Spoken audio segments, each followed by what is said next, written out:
Salam saudara-saudara, berjumpa kembali bersama dengan saya dalam kasihnya. Setelah video kali ini kita akan mendengar video cuplikan ceramah dari seorang anak kecil, yaitu bocil, yaitu juara satu saudara dalam menerangkan kitab suci. Saya percaya kita pasti akan diberkati lewat video ini. Langsung saja kita simak cuplikan berikut ini. Oke.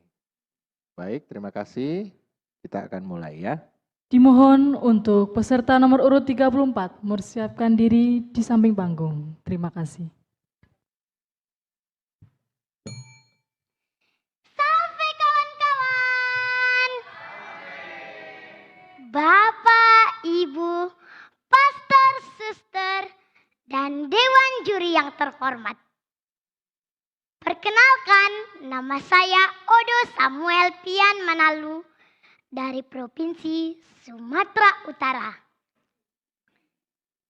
Kali ini saya akan menuturkan tutur kitab suci diambil dari perikop Injil Matius bab 22 ayat 15 sampai 21.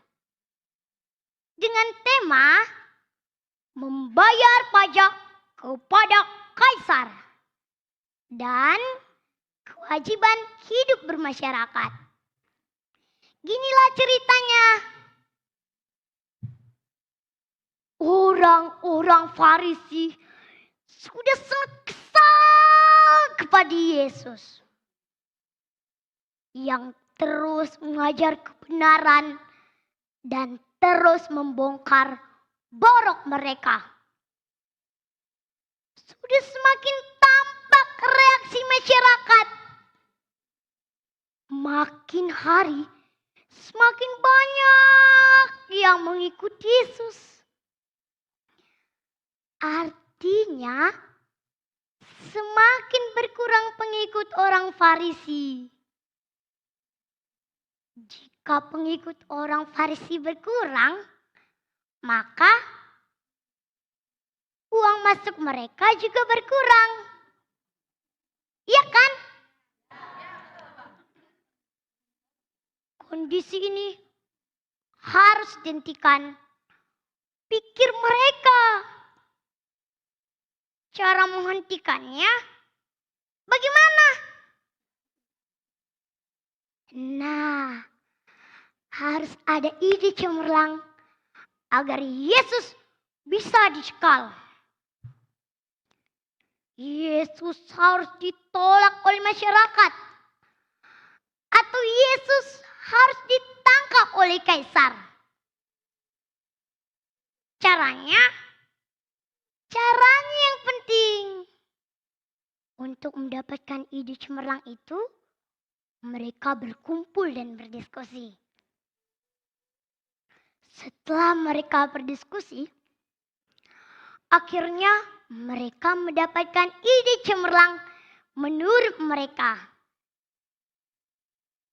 Ini ide cemerlang mereka loh, bukan ide saya. Orang-orang Farisi itu pun menyuruh murid-muridnya agar pergi bersama orang Herodian. Mengapa orang-orang Farisi menyuruh murid-muridnya? Tujuannya agar terkesan yang bertanya itu masyarakat biasa. Lalu, mengapa bersama orang Herodian? Karena orang Herodian adalah orang yang setia pada dinasti Herodes. Jadi, jika nanti sudah masuk jebakan mereka, ada orang Herodian yang bersaksi kepada Herodes. Pinter! Pinter kan kawan-kawan?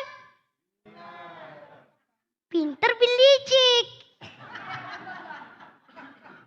Orang-orang Farisi itu pun menitipkan pertanyaan yang akan ditanyai oleh murid-muridnya dan orang Herodian kepada Yesus.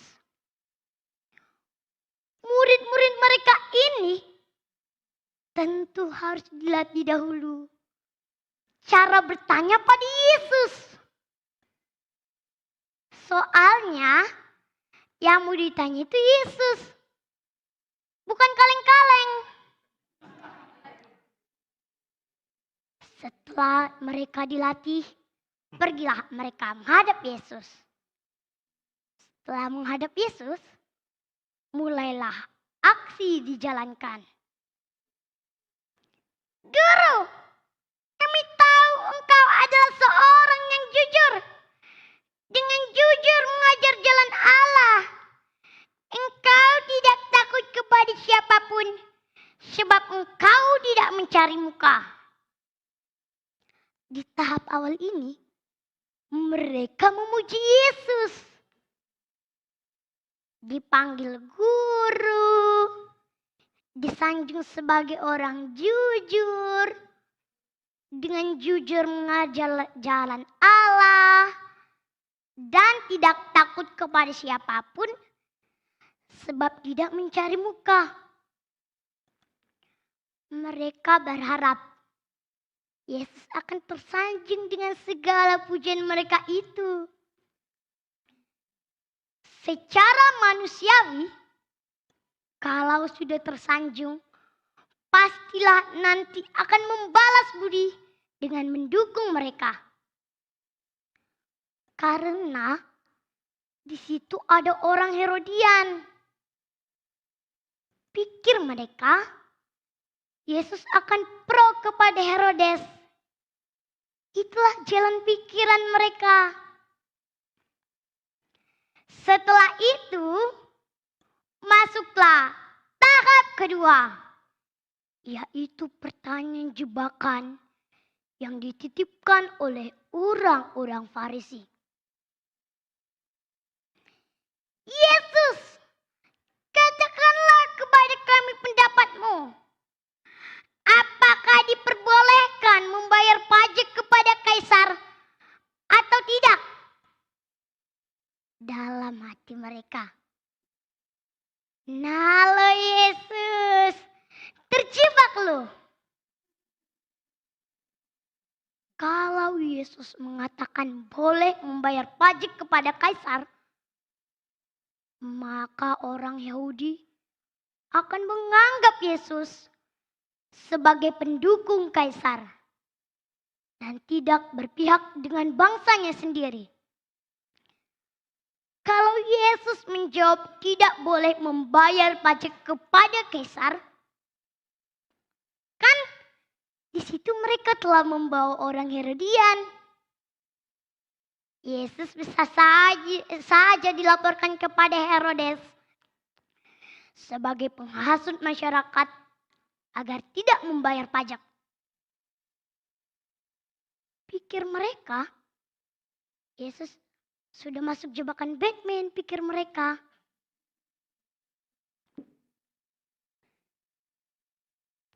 Tetapi ternyata di luar harapan mereka. Yesus tahu kejahatan hati mereka dan berkata, "Mengapa engkau mencobai aku, hai orang-orang munafik?"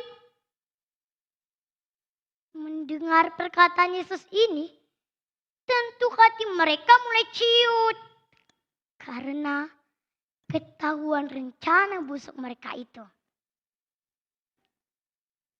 Tetapi Yesus tetap memberi jawaban atas pertanyaan mereka itu.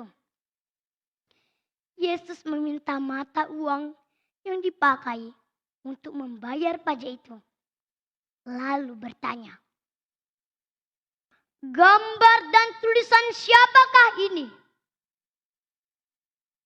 Mereka menjawab, "Gambar dan tulisan Kaisar."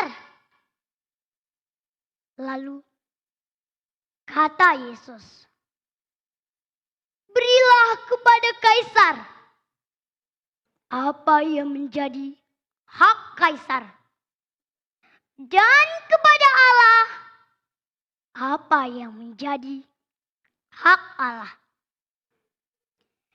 Yesus tidak menjawab seperti harapan mereka itu. Hingga rencana busuk mereka itu menjadi kandas. Kawan-kawanku yang terkasih dalam nama Tuhan Yesus, dari jawaban Yesus ini, Yesus mengajarkan kepada mereka dan kepada kita bahwa hidup di dunia ini perlu bermasyarakat, bernegara, dan bertuhan. Memang sejak semula Allah menciptakan kita sebagai makhluk sosial yang membutuhkan orang lain. Pengajaran Yesus ini selaras dengan hukum kasih yang menjadi hukum utama.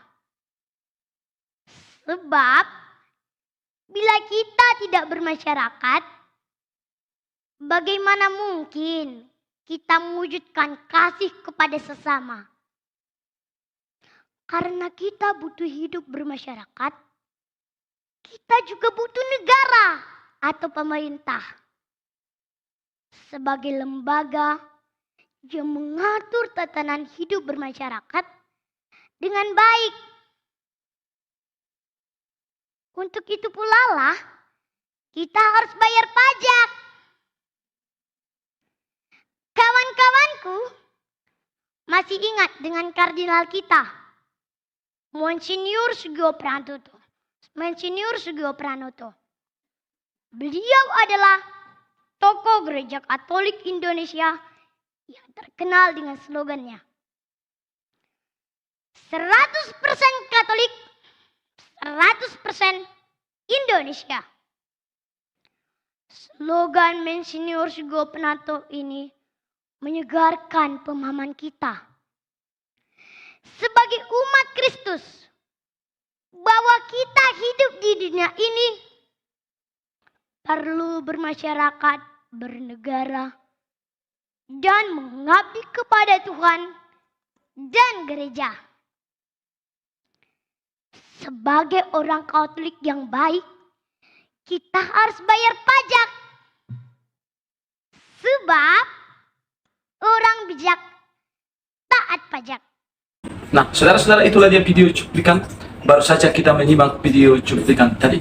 Saudara, baru-baru ini viral di sosial media bagaimana ada seorang princess, yaitu Syahrini, yang meragukan ketuhanan Yesus Kristus, bahkan menyinggung tentang ketuhanan Yesus Kristus, yang mana dia ragu supaya dipertanyakan apakah betul Yesus itu Tuhan, karena nampaknya dia masih terbatas dan belum sempurna, kata Syahrini tersebut. Saudara, lewat video ini saja masih sedikit tentang ceramah dari seorang bocil tadi sudah bisa menjawab apa yang dikatakan oleh Syahrini. Bagaimana, saudaraku, diceritakan di dalam Alkitab tadi bahwa Yesus itu mengetahui kejahatan orang-orang Farisi. Saudara, kenapa? Karena Yesus adalah Maha Tahu. Dia adalah Allah yang tahu setiap hati setiap orang. Saudara, sebelum kita berdoa, Yesus telah tahu apa yang kita inginkan. Sebelum kita melangkah, Yesus telah tahu apa yang kita inginkan. Bahkan di dalam Alkitab kita bisa melihat bagaimana Yesus tahu bagaimana Petrus, muridnya, akan menyangkal dia 3 kali sebelum ayam berkokok. Dan juga Yesus juga menubuatkan tentang Judas Iskariot, bagaimana Judas Iskariot ini akan mengkhianati Yesus, dan nubuat itu pun terjadi. Dan bahkan Yesus juga menubuatkan bagaimana akan cara matinya Petrus, dan bagaimana tentang kehidupan daripada Yohanes, murid yang dikasihi. Saudara, sebuah nubuatan-nubuatan yang disampaikan oleh Yesus semuanya terjadi kepada murid-murid. Kenapa? Karena Yesus adalah Maha Tahu. Dia adalah Allah yang sempurna, seperti yang dikatakan oleh Raja Gubernur Pontius Pilatus bahwa Yesus itu sempurna. Dia tidak bersalah, dia tidak ada dosa, tapi dia harus dihukum dan disalibkan. Saudara, kiranya lewat pernyataan ceramah singkat ini, khususnya saudara kita Syahrini tahu dan mendengar tentang itu, dan mengetahui bahwa Yesus adalah sempurna, Yesus adalah Maha Tahu, karena dia adalah Allah itu sendiri. Kiranya Tuhan memberkati. Shalom.